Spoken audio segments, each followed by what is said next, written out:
say, do you think that the listener goes through somewhat of a spiritual experience when listening to black metal? I'm sure many do. And hopefully.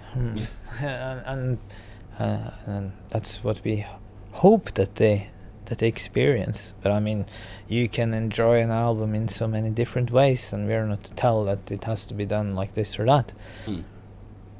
But it's also okay to just put on an album and enjoy the wildness and the rawness and the energy of it without necessarily feel every aspect, you know. So to put our souls into it every time that we perform, or else there's something that is lacking, the way I perceive it. Just like the vinyl, the coming back of the vinyl, the revitalization of that is, I suppose, also a nice example of like when he describes we would be advocates of perceiving music like that. I personally, at least, I would say vinyl helps a lot in that context to actually perform some kind of work, some would call it a ritual, where you put on, have to physically engage yourself to listen to an album and take time off, like you do when people say they leave their work at home or whatever.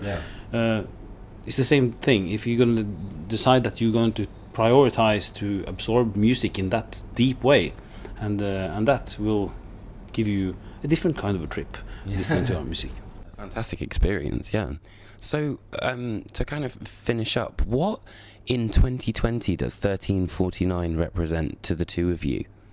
Something that I have wanted to experience with 3049 for a long time is something that I actually do experience now with the new album, and also with performing the songs from the new album live.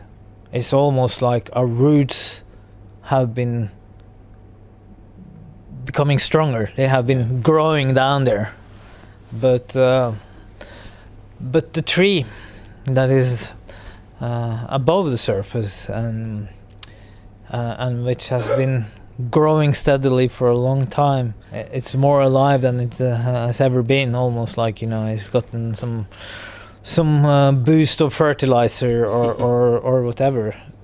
This combination of a more open musicality and spirituality is combined with some kind of a discipline and a sternness, which I have always somehow had an idea that 3049 would come to represent at some point. So when you feel that you can be digging deeper and going further with your work after so many years and be relevant in 2020, you should be very, very grateful that you have such an arena to express yourself. The progression, where the progression meets the maturity, and that's really something that I feel that we're much closer to than ever, and that is beside, you know, the more obvious thing, where